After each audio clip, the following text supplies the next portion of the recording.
Alright, I'm back at it again. Part two. Let me get straight to it. I don't even want to waste no time. I want it to be clean. I'm saying we left off on chapter 5. Starting off right now in chapter 6.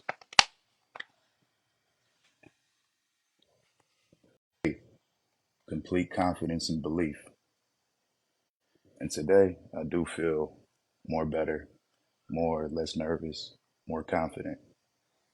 So with that, I'm just going to continue. Faith, belief, hope, credence, confidence, trust. Faith at times can be all we have when we feel that we have nothing else at all. Faith is a state of mind that spawns into action. To believe is to achieve. One of a person's best attributes is confidence. Believe your worth and trust that you are better than you think you are. Hope and credence keeps visions and dreams alive. With no faith, what do we aspire for? How do we progress? How do we trust?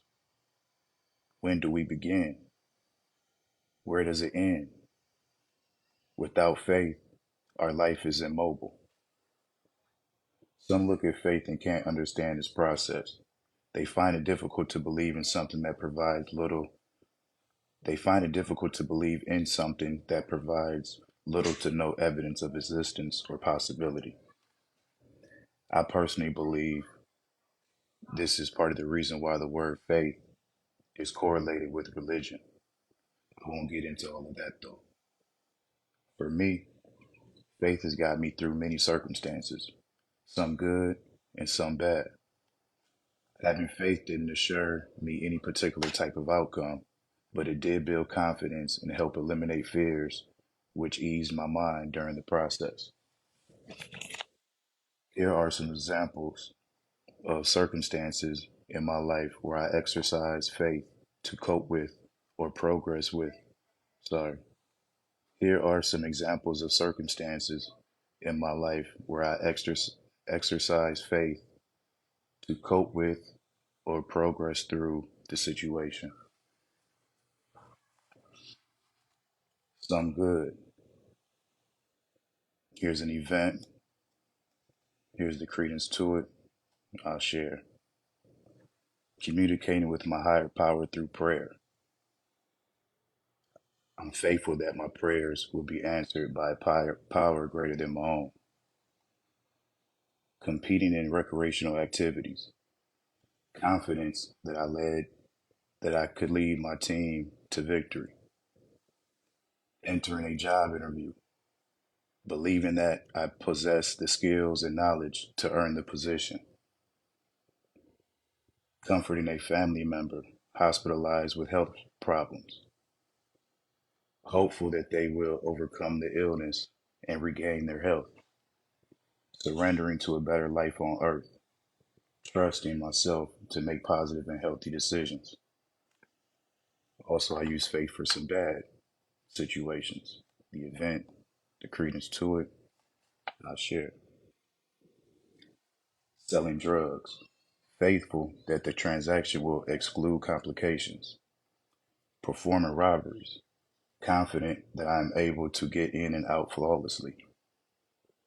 Cheating on my girlfriend. Believing that she will never find out. Waiting to be sentenced to prison. Hopeful that the judge will be lenient. Getting into street fights and brawls. Trusting my strength and fighting ability. This is a very limited list of events. Faith is used more often than one may think. The list could go on and on. Faith is the most significant step in conquering a goal, and goals are substantially valuable to succeeding in life. Can you recall similar situations in your life where you too have used faith? Swiftly think about those moments and imagine not having faith to get you through.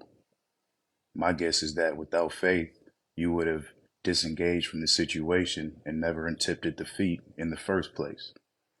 This explains the magnitude of faith and why it is so important for our progress.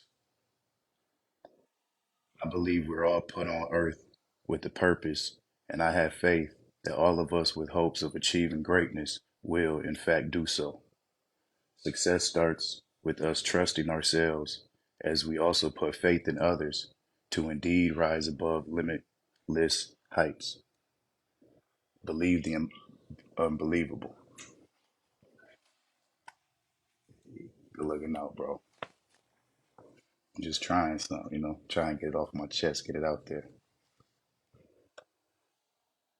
Chapter 7, Addiction, Powerlessness.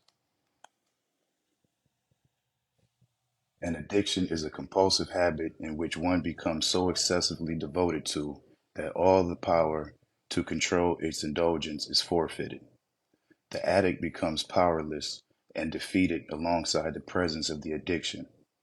Addiction can be either a physical behavior or a mental state that is fabricated by way of disordered thinking, illogical and irrational thoughts about oneself, others, and the world.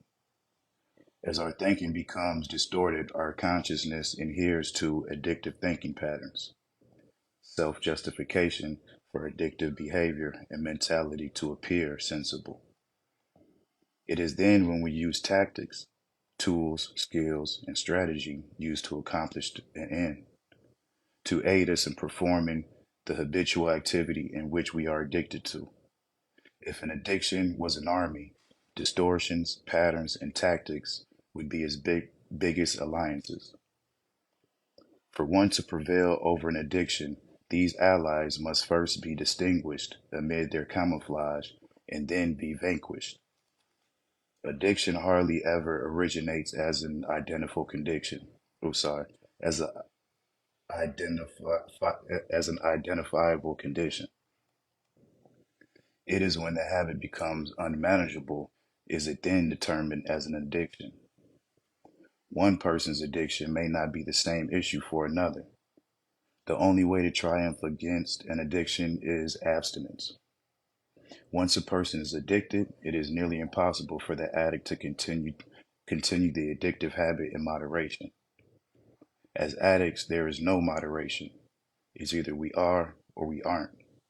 And if we are, it will only be a matter of time before we become submerged deeper into the addiction than we have ever been before. Addiction does not discriminate.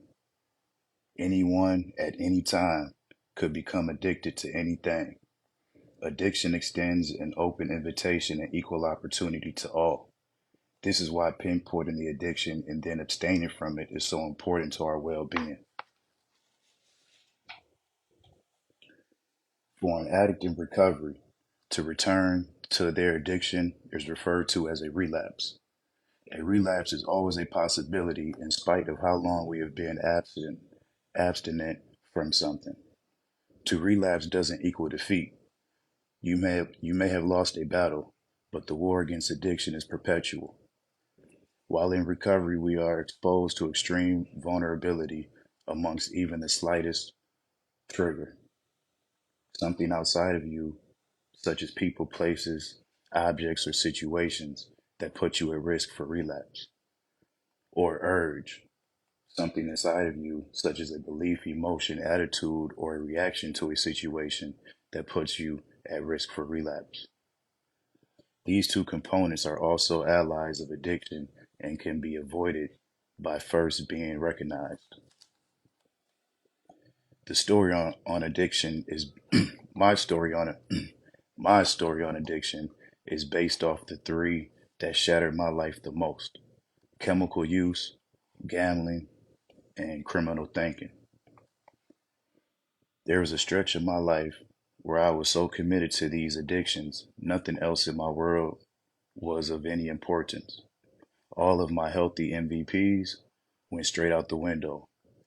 My interaction with one addiction left me prone to engage in my other addictions, causing me to become powerless as my life revolved around a vicious cycle to the point it became unmanageable.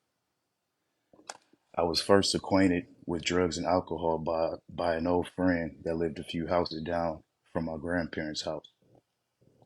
I had to have been either 13 or 14 years old. The friend was a few years older than I and was already experienced in the use of drugs and alcohol. Being exposed to these chemicals was being exposed to these chemicals as we used to hang out playing video games together. I never had any urges to use. My entire focus was on sports, and I didn't want any chemicals in my body to interfere with my athletics.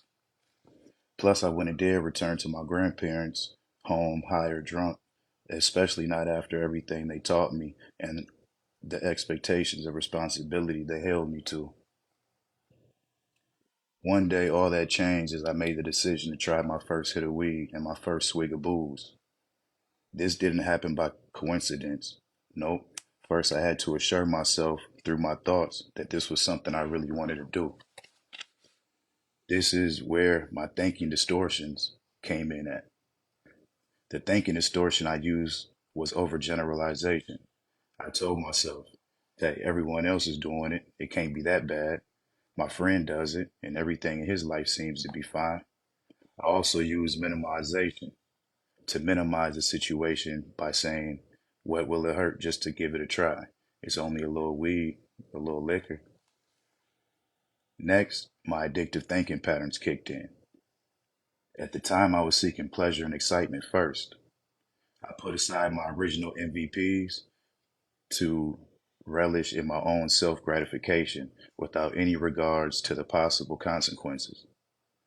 In addition to seeking pleasure and excitement first, I used ownership stance. I said, this is my life and my body, and I can do with it as I please. After that, I utilized tactics to turn my thoughts into actions. See, I thought I was slick. Since I knew I couldn't come home impaired, I knew I needed an excuse to stay out all night if I planned on getting loaded. Therefore, I wouldn't say I lied completely. However, I was deliberately vague with my grandma when asking her for permission to spend the night over this buddy of mine's house. I didn't give her many details, and I certainly didn't tell her I was going over there to experiment with marijuana and alcohol. I simply told her I was spending the night to play the new game that my friend just got. I mean, we did have plans to play the game, but not until after we got high, hence me being deliberately vague. So, anyways, sure enough, once she granted me permission, I ran out the door to participate in this new experience of consuming chemicals. From that point on, I continued to use these chemicals on a regular basis. In doing so, my morals, values, and principles also continued to diminish in prominence. The vilest trait of addiction is its cunningness. Addiction will guide one to believe that what they're doing isn't the problem, that all is well, and will eventually persuade one to believe that they are in need of the addiction. That's what happened to me throughout my entire struggle with addiction. The army of weed and liquor grew more firm and robust as its allies' distortions, patterns, and tactics also became more potent as they each united together to rationalize my use. Furthermore, my repeat usage augmented, augmented my urges and unfolded new triggers, which more so also aided the addiction to appear more appealing. Following chemical use came my next addictions, gambling and criminal thinking. My gambling addiction sprung forth as I got heavily involved with shooting dice in school and around the neighborhood as a teen. I gambled to satisfy my instant gratification and, let's face it, my greed. The worst thing that happened to me during my gambling addiction was winning. That might sound baffling, so let me unravel that one for you. See, winning was captivating. It made me feel as if I could always win. Winning gave me the type of rush that was comparable to a high and invigorated me to resume. See, winning was captivating. It made me feel as if I could always win. Winning gave me the type of rush that was comparable to a high and invigorated me to resume. As an addict, enough is never enough. Even after winning, I'd find a cause to carry on my quest for the next big score. For me, gambling didn't stop at shooting dice. I would partake in any wagerable activity in which I was liable to multiply my bankroll. I could care less if it was shooting dice, pitching quarters, playing sports, video games, card games, whatever. It didn't matter what it was. I was taking all bets. Hell, I bet on the weather if it gave me the opportunity to double up. These financial perils that I endorsed were once again the products of distortions, patterns, and tactics. The thinking distortions behind my infatuation for gambling were extreme thinking and selective focus. I used extreme thinking by housing an all or nothing attitude. I was either going to win big or lose it all trying. There was no middle ground. I exhibited selective focus as I limited my attention peerlessly on basking in financial gain while ignoring the feasible alternative of losing to be an option. The two thinking patterns I embodied to support me in my gambling addiction was my fear of exposure and my lack of time perspective. Fear of exposure is pretty much self-explanatory. It mainly came into effect during the episodes in which I was losing. I didn't want to be ridiculed by friends and family as if they were to discover the fact that I basically gave my money away. The fear prompted me to wager even more radically in hopes of reclaiming any abstracted cash in order for me not to be exposed. Unfortunately, more times than not, chasing lost monies only brought me further in debt. This thinking pattern ties in closely with the other, lack of time perspective. There are three parts associated with lack of time perspective. One, you do not learn from past experiences and you do not think about the future. You often think this time is different and will echo the same thoughts and behaviors that have failed you before. Two, you believe in instant gratification. You tend to act impulsively. Three, you expect big success with minimal effort. You fantasize about making the big score, the more choices based on what you want to be true rather than what is true. I implicated all three in my gambling regimen. I didn't learn from my past experiences, always believing that this time is different. I acted impulsively. I wanted what I wanted now. I expected success with minimal effort, making my decisions while overlooking reality in search of the big score. Lastly, the apex tactic I used to accelerate this addiction in its domination was introducing irrelevant issues. My problem was that I had an excuse for everything. I distracted myself and others with irrelevant issues to divert the attention away from the actual problem. I swayed myself into gambling by reciting things like, I'm an unemployed felon, the government is bogus, life's been tough for me, my friend's uncle just hit a jackpot. All of these things are undoubtedly examples of irrelevant issues. None of these statements give any logical prudence to vindicate the addiction. They are only a mere tactic used to manipulate the mind. My final and most decimating addiction was my addiction to criminal thinking. You might be nonplussed as to how one can be addicted to criminal thinking. But just like any other habit, if you foster it long enough, it matures into and gets tagged as an addiction. In retrospect, I can freely admit that I struggled immensely while battling to annihilate this addiction and permanently cast it from my life. Criminal thinking was like the foundation that fortified all my other addictions, and for a majority of my life, I grew highly fond of it. I nourished the belief that shortcuts, schemes, and scams were the answers to all my wants and needs.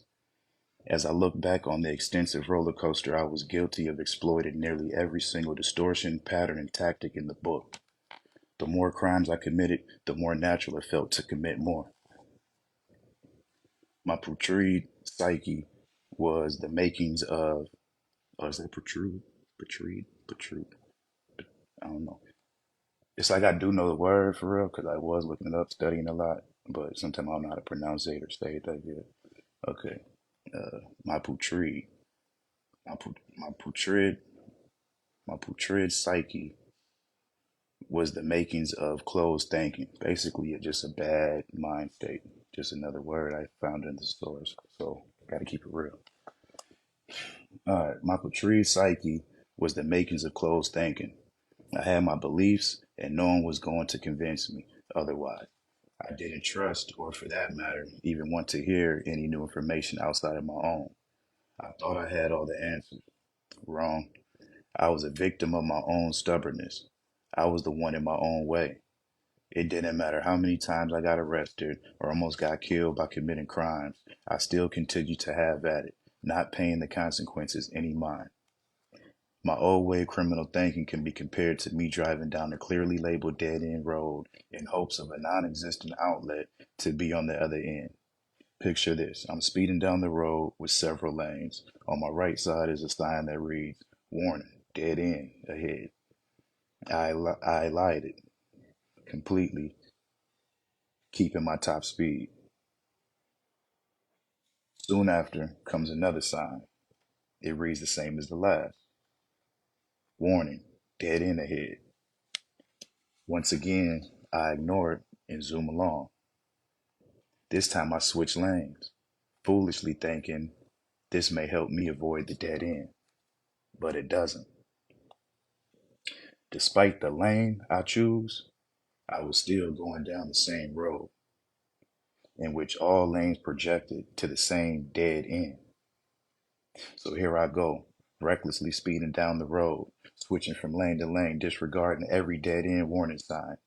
That is until, boom, crash, smack. I collide head on at top speed into a brick wall. I can't be surprised. I seen all the warning signs, but seemed not to mind them. I had plenty of opportunity to come to a halt, but declined them, leaving only myself to claim the responsibility.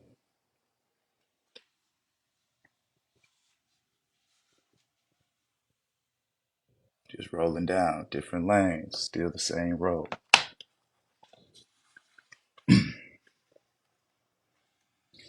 This story is exactly how my criminal thinking operated. Me speeding portrays criminal thinking and the fast life. The dead end signs resemble arrest and near death experiences. Each lane represents different crimes, and the brick wall signifies incarceration. Yet the utmost appalling segment of this story is what takes place next. After the crash and as my wounds heal, I plunge right back onto the same road, reenacting the previous scene precisely. How crazy is that? This short story also depicts the thinking distortion, concrete thinking, and the thinking pattern, selective effort. As I stated earlier, every distortion, pattern, and tactic in the book was applicable during my addiction to criminal thinking. And for a defined listing of all the distortions, patterns, and tactics, please explore the appendix on page B 1 through 7. We'll get into that later, I believe.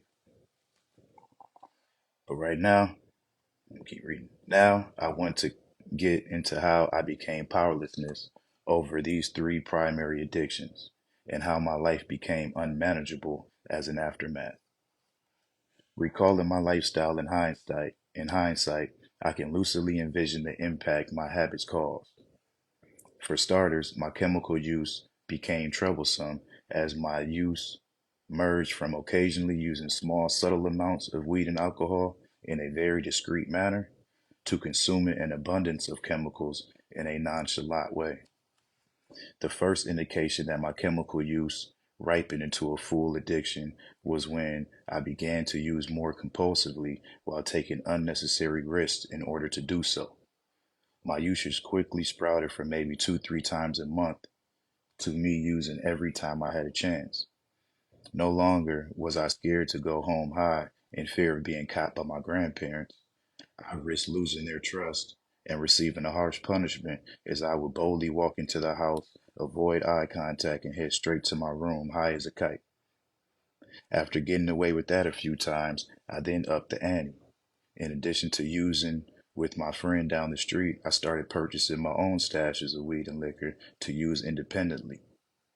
What was once used as an experiment out of curiosity converted into an unmanageable addiction.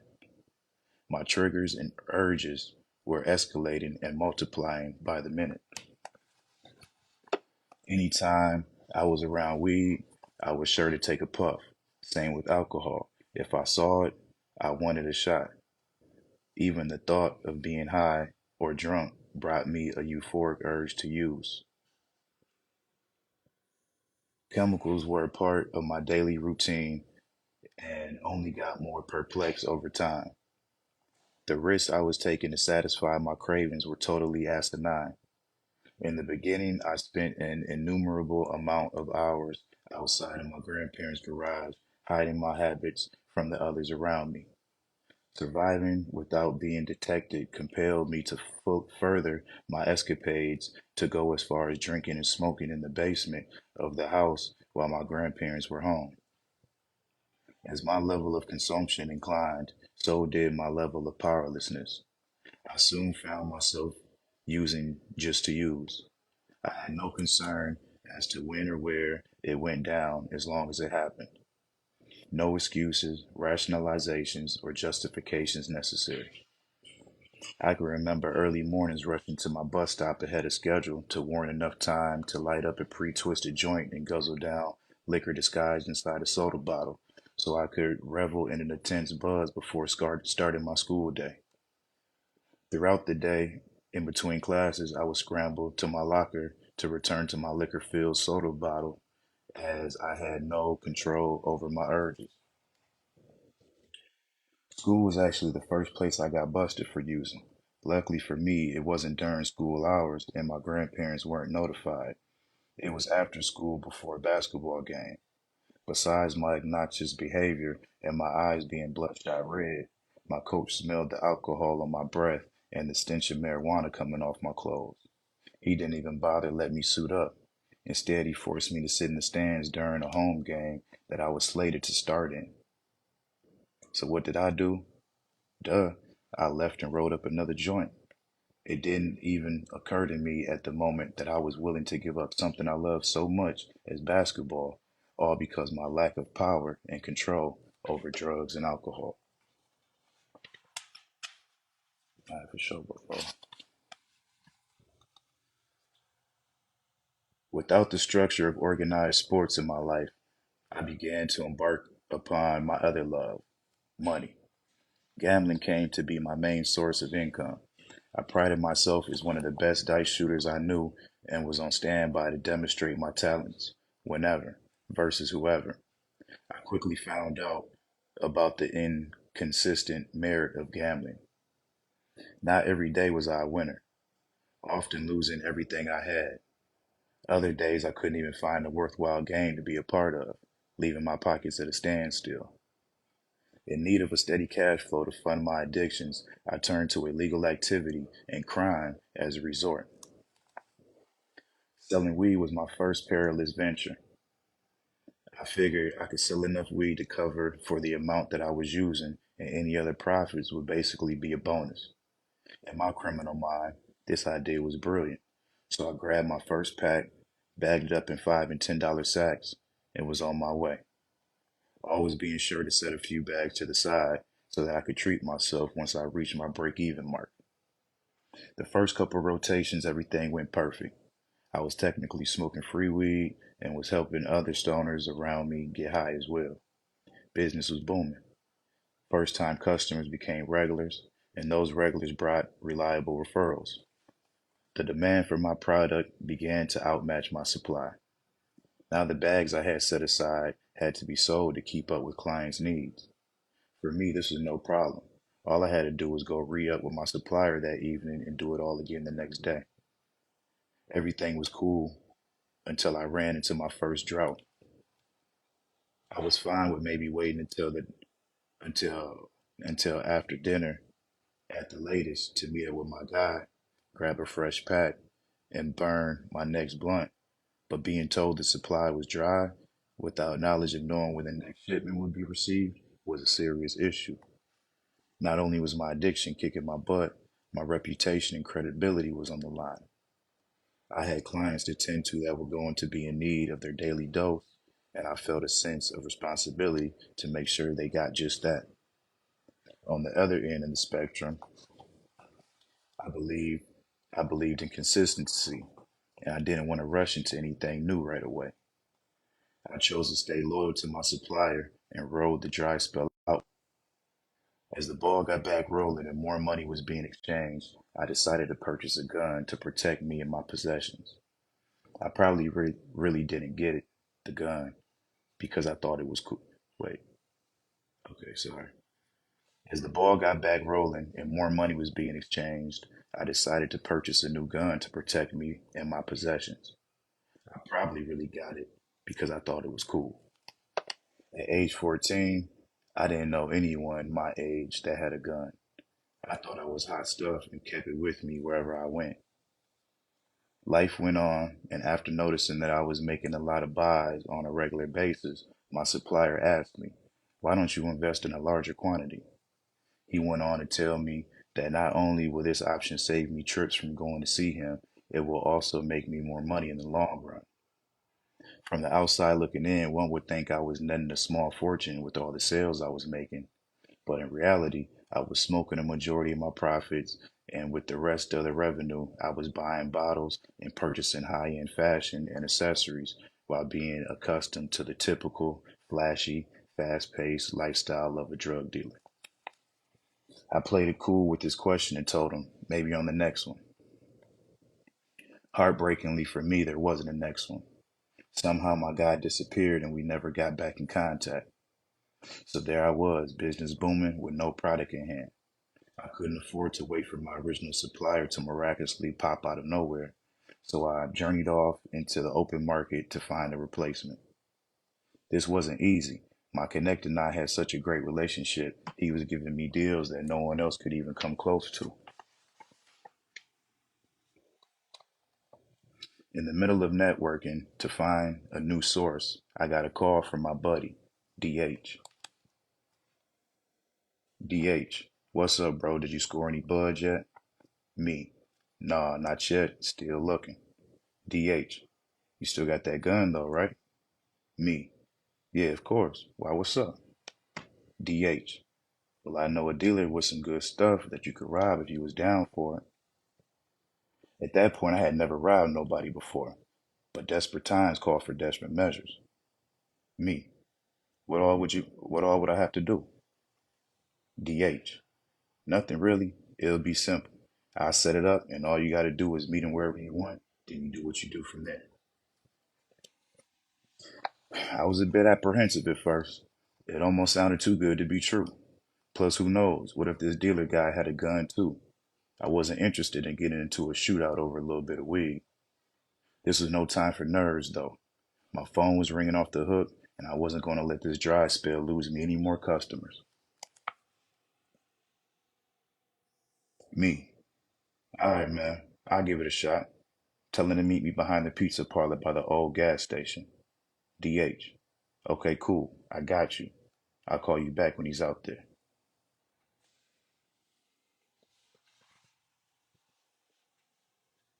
10 minutes later, phone rings. Me. Hello. DH. Where you at? Dude said he'll be in the alley in 5 minutes. Me. All right, for sure. I'm on my way up there right now. Stay by your phone. I'll call you when I'm done.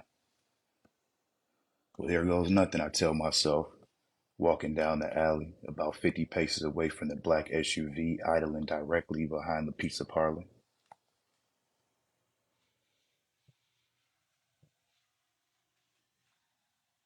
I walk up to the window. Me. What's up? Are you Dan?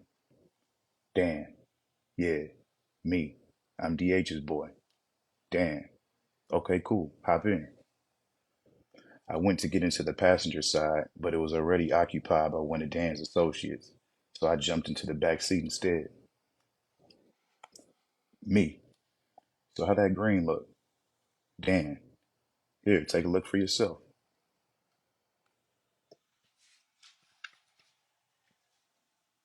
He put the entire pack in my hands as I got a whiff of its ambrosial aroma.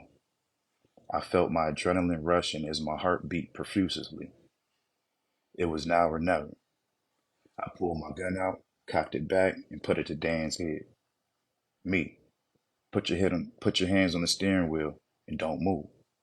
Damn. All right, man, don't shoot. I point the gun at the other guy. Me. You. Empty your pockets and give me your wallet. He proceeded to do so. I then clutched the keys from out the ignition and retreated out the back door of the SUV. I started sprinting towards the back of the alley and threw the keys in the opposite direction. After I cut through a few yards and jumped a few fences before safely making it home. Read that again. He proceeded to do so.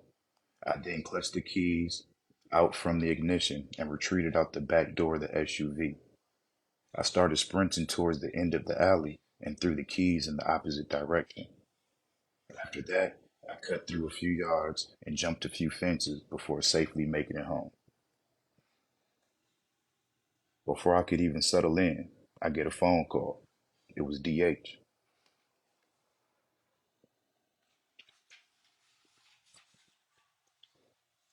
Me. Hello? DH. Dang, man, I can't believe you really did it. Me? How you know? DH. Dan just called me. He said he got robbed at gunpoint. He's pissed. Me. Yeah, I bet he is. His grin's dank. DH.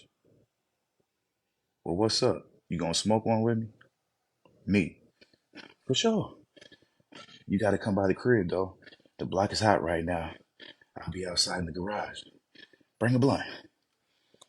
DH. Okay, on my way. Just like that, I got away with my first stick up. Rather than overpaying to restock my inventory, I was now sitting on more than over $1,000 worth of free product. This feeling was irreplaceable. It was better than any other high I ever experienced. This was the day I officially became addicted to criminal thinking. Robbing drug dealers became my new norm. All the guys that I avoided doing business with because of their ridiculously expensive prices were now perfect targets to be my next victims. My supply was plentiful as I was making more money than ever before. People around me enjoyed the perks as well. Friends were getting high for free, and clients were getting the best deals in town. The cash was flowing, and when product got short, the next person got jacked. It was like I created an art out of robbing people. It became habitual to me. Yet not everything in my life was going well. Like the late rapper the Notorious B.I.G. said, more money, more problems. This stood to be true for me as well. More money meant more chemicals, more gambling, and more enemies, which all led to more problems. Problems worsened as all my addictions began to swell and coincide with one another. I was experimenting with new drugs such as ecstasy and prescription pills, while still using excessive amounts of weed and alcohol. My gambling habits rose from $5 bets to at times single $100 rolls. When it came to criminal thinking, it was on my mind constantly. Even when I wasn't conspiring to engage in criminal activity, I lived in a state of paranoia as if someone was concocting a plan against me. These were daily occurrences and often initiated in unison. I'd be organizing robberies while selling weed out of my garage, and at the same time, me and a couple homeboys would shoot dice, smoke weed, and drink liquor. This almost became routine. It took for me to get locked up as an adult to open my sights to the havoc that my addictions were imposing onto my life. Jail exposed my behaviors to my grandparents. They had no idea I was selling drugs, carrying guns, or robbing people until then. I felt lifeless after knowing how disappointed they were in me. Following a brief incarceration of 6 months, with more than another 50 months hanging over my head and 20 years of probation to do, I recognize this to be just as good a time as any to slow down my roll and act like I have some sense. With my probation officer breathing down my neck, as well as my sentencing judge daring me to come back in front of him, I knew my only option was to abstain from any wrongdoing. For a while, I was living a spotless lifestyle. I was able to ditch the chemicals, change my phone number to distance myself from the game, and I was working a part time job. Things were looking up. I battled against criminal and addictive thinking every second of every day before I eventually let my guard down and became complacent with the positivity that I was achieving. I thought that after being clean for so long that I deserved to treat myself. My other thoughts were that I could beat the system while doing so. My plan was to use and act in moderation, which I found firsthand is downright impossible for an addict to do such. Returning to chemicals was my first relapse.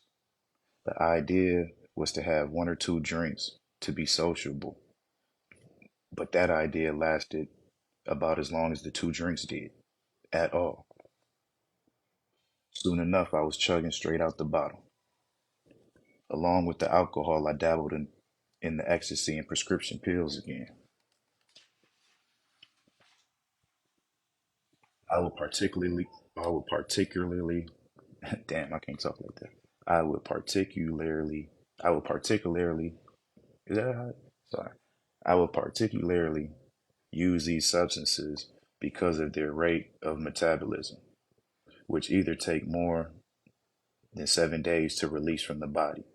These drugs are my substitute for weed since THC, the chemical in cannabis, would take in upwards of 45 days to abscond from the body. Knowing this allowed me to properly schedule my usage around my pre anticipated drug screens ordered by my probation officer each month. My gambling habit was my next relapse. I felt I had to do something to bridge the gap between paycheck to paycheck. I had been so accustomed to living a careless lifestyle, just getting by wasn't enough. I was thinking I could simply cash my couple $100 paycheck from work, go to the casino, and walk out with a few 100,000, or no, with a few $1,000. The most enticing factor at the time being that it was legal. So let me start that back. I messed that all up. Let me just go here. My gambling habit was my next relapse. I felt I had to do something to bridge the gap between paycheck to paycheck. I had been so accustomed to living a careless lifestyle, just getting by wasn't enough. I was thinking I could simply cash my $100 paycheck from work, go to the casino, and walk out with a few $1,000.